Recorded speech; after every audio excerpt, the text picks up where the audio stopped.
Yo, what's up dude? Ketemu lagi dengan kita di sini masih di Indo James Crypto Channel. Hari ini di tanggal 27 di bulan 7 ya, 2024. Dan seperti biasa guys, kita langsung aja melihat bagaimana update dari global crypto market cap. Seperti yang terlihat dari data coin market cap di sini ya, menunjukkan adanya kenaikan di 1,16%.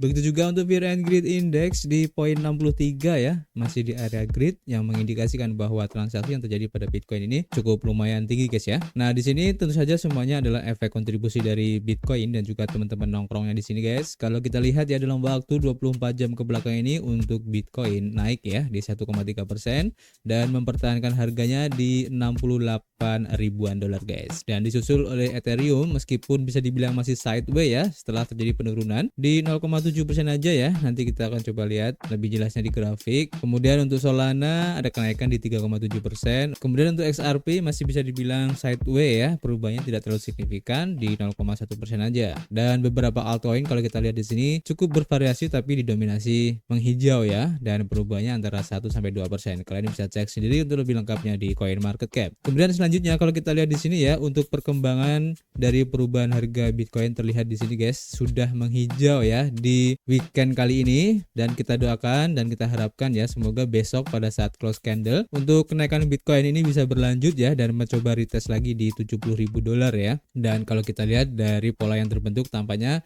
hal itu kemungkinan besar akan terjadi guys. Oke, jadi nanti kita akan pantau bareng-bareng.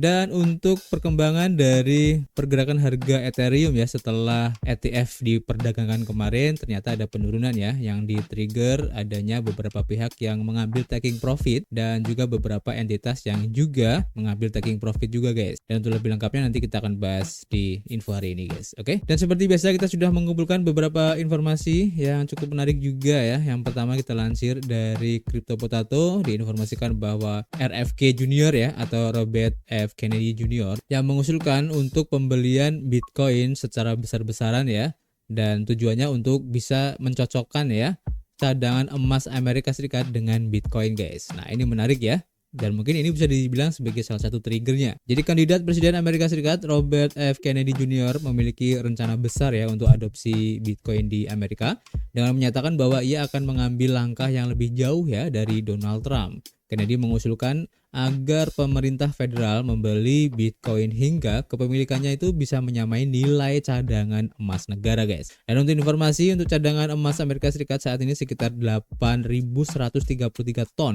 yang bernilai sekitar 615 miliar dolar.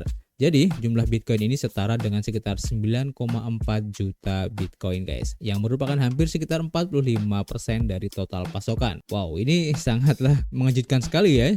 Dan seandainya ini terjadi, maka harga dari Bitcoin ini kalau menurut saya pribadi bisa mencapai mungkin 500.000 dolar guys. Bisa saja terjadi itu ya. Dan dia juga mengatakan bahwa dia senang bahwa kandidat presiden saingannya yaitu si Donald Trump juga telah beralih ke kripto guys. Artinya Donald Trump juga mendukung ya untuk perkembangan kripto ini, dan Kennedy pun juga sama. Dimana Kennedy juga menyebut bahwa Bitcoin sebagai mata uang yang jujur ya, berdasarkan bukti kerja atau proof of work ya, dan juga desentralisasi, yang menambahkan bahwa ia berencana untuk mendukung mata uang fiat pemerintah dan utang dengan sekeranjang mata uang keras termasuk emas, perak, dan Bitcoin guys. Dan dia menyarankan ya kelas baru tagihan treasury yang dapat ditambahkan ke keranjang itu sebesar 1% di tahun pertama, 2% di tahun kedua, dan akhirnya 100% pada waktu ke waktu guys. Nah, ini menarik ya.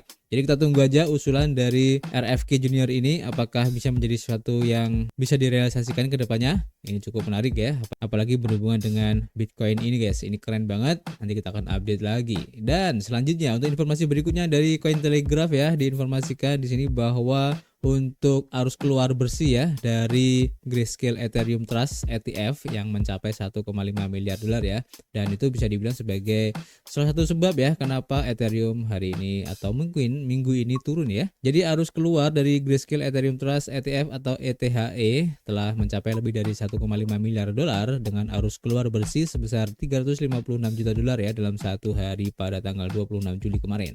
Dan menurut data dari Soso Value 26 Juli terbuka terbukti menjadi hari yang sangat tidak stabil ya untuk spot Ethereum, dana yang diperdagangkan di bursa, dengan total arus keluar bersih sebesar 163 juta dolar. Dan untuk Ethereum Trust ETF Grayscale yang baru dikonversi telah menyaksikan ya arus keluar bersih yang signifikan, dengan investor menarik lebih dari 1,5 miliar dolar ya sejak ETF spot Ether diluncurkan di Amerika Serikat pada 23 Juli. Di sisi lain ya, untuk Ethereum Mini Trust ETF dari Grayscale menunjukkan tren yang kontras, di mana pada 26 Juli ETF ini mencatat arus masuk bersih sebesar 44,9 juta dolar, dan hal ini menjadikan total arus masuk bersih ke Grayscale Ethereum Mini Trust ETF menjadi 164 juta dolar ya sejak diluncurkan.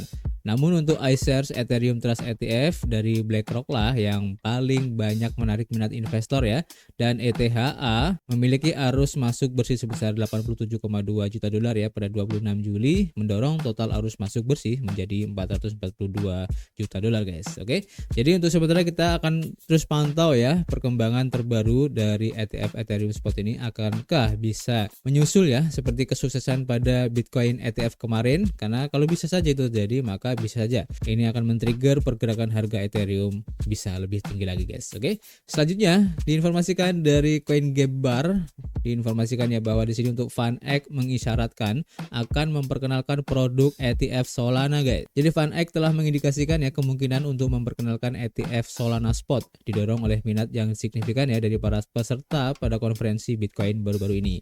Dengan ETF Ethereum Spot yang sekarang diperdagangkan, investor melihat ke arah Solana ya sebagai ETF kripto potensial berikutnya. Postingan X dari VanEck baru-baru ini ya menunjukkan minat yang kuat dan likuiditas yang cukup untuk ETF Solana yang dapat memfasilitasi persetujuan SEC. Namun, kepala aset digital BlackRock, Robert Mitnick, menyuarakan penolakan terhadap lebih banyak ETF kripto dengan alasan bahwa altcoin selain Ethereum membentuk kurang dari 5% dari total kapitalisasi pasar kripto, sehingga mempertanyakan perlunya ETF tambahan. Dan selain itu ya, menurut data dari Sentiment, Solana baru-baru ini menyalip Binance Coin untuk menjadi kripto terbesar keempat ya berdasarkan kapitalisasi pasar, dan ini menandai pertama kalinya dalam 4 tahun token Sol melampaui BNB selama lonjakan terakhir guys. CEO dari VanEck berkomentar ya tentang masa depan dari ETF Solana ini, di mana dalam wawancara CNBC Squawk Box baru-baru ini ya, CEO VanEck, Jan VanEck, menyuarakan skeptisisme mengenai persetujuan jangka pendek dari dana yang diperdagangkan di bursa ETF Solana. Meskipun ada peluncuran ETF Ethereum baru-baru ini, dan dia merekomendasikan bahwa Sol ETF hanya dapat memperoleh persetujuan jika Partai Republik memenangkan pemilihan Presiden Amerika Serikat mendatang, karena pemerintah Demokrat saat ini dikenal sebagai anti kripto. Dan VanEck menekankan kelancaran peluncuran ETF Ethereum VanEck dengan kodenya ETHV, tetapi mencatat bahwa minat investor terhadap Ethereum secara signifikan lebih rendah dibandingkan dengan Bitcoin, dengan arus sebesar 10% hingga 20% dari level Bitcoin guys. Jadi kita tunggu aja guys, kira-kira apakah akan ada lagi untuk ETF selanjutnya ya setelah Ethereum ini, apakah Solana atau mungkin XRP yang juga ramai diperbincangkan. Jadi nanti kita akan update lagi guys. Oke. Selanjutnya diberitakan dari You.Today ya, diinformasikan bahwa sekitar 17 miliar token Cardano dalam 24 jam telah terjadi transaksinya guys. Nah di sini blockchain Cardano dengan tokennya EDA ya, ini telah menyaksikan lonjakan luar biasa dalam jumlah transaksi besar yang dilakukan di platform, dan secara khusus hanya dalam waktu 24 jam saja volume dari pemegang token ADA ini besar ya, naik menjadi lebih dari 17 miliar unit, volume terbesar yang tercatat dalam satu minggu ini guys. Nah di sini dari data Into the Block ya, sebuah platform analitik on-chain, melabeli bahwa transaksi besar sebagai transaksi yang melebihi 100.000 dolar. Ini berarti volume transaksi di atas 100.000 dolar meningkat menjadi 17,78 miliar dalam satu hari guys. Dan selain itu ya, peningkatan transaksi besar menunjukkan jumlah para whales ya dan pemain institusional yang memegang token EDA, dan biasanya meningkatnya minat terhadap token dari pemegang institusional menggambarkan kepercayaan terhadap masa depannya.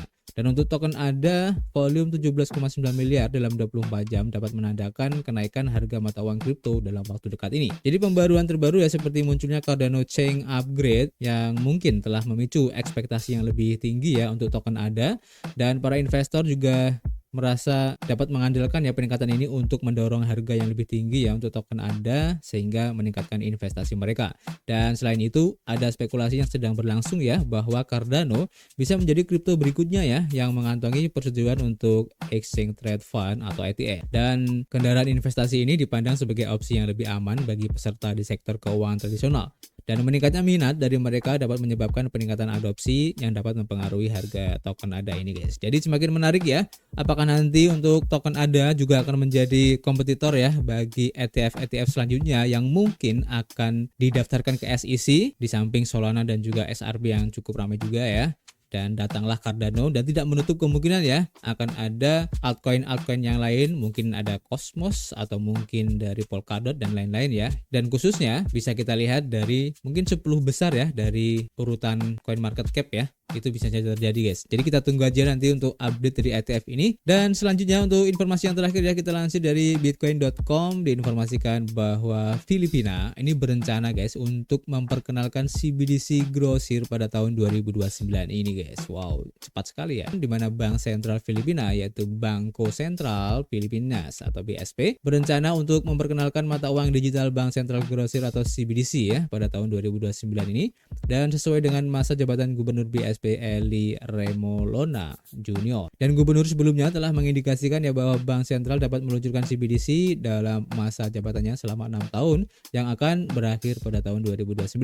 Dalam konferensi pers baru-baru ini ya, Deputi Gubernur BSP Mamerto Tangonan memberikan informasi terbaru mengenai proyek Agila yang merupakan inisiatif CBDC Bank dengan menyatakan bahwa mereka sudah hampir menyelesaikan untuk proof of concept-nya dan ini adalah instrumen pembayaran yang inovatif. Dan faktanya tidak ada bank sentral di dunia yang telah meluncurkan CBDC kecuali Swiss National Bank. Tangonan juga berkomentar bahwa gubernur masih sangat awal ya dalam masa jabatannya dan kami sudah akan menyimpulkan bukti konsep atau proof of concept ini guys.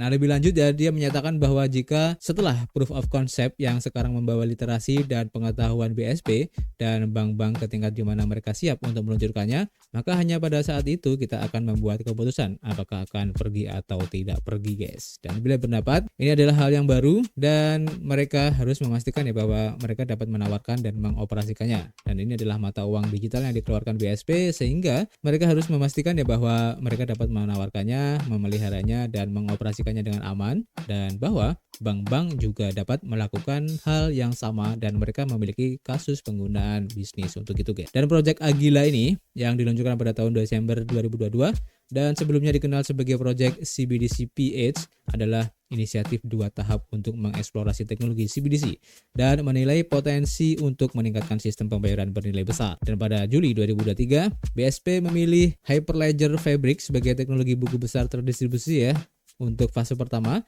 dan proyek Agila bertujuan untuk membiasakan BSP dan lembaga keuangan yang berpartisipasi dengan solusi teknologi CBDC untuk meningkatkan sistem pembayaran bernilai besar di negara ini guys. Wow, ini keren banget ya. Dan ini merupakan kemajuan yang sangat signifikan ya dari negara Filipina ini.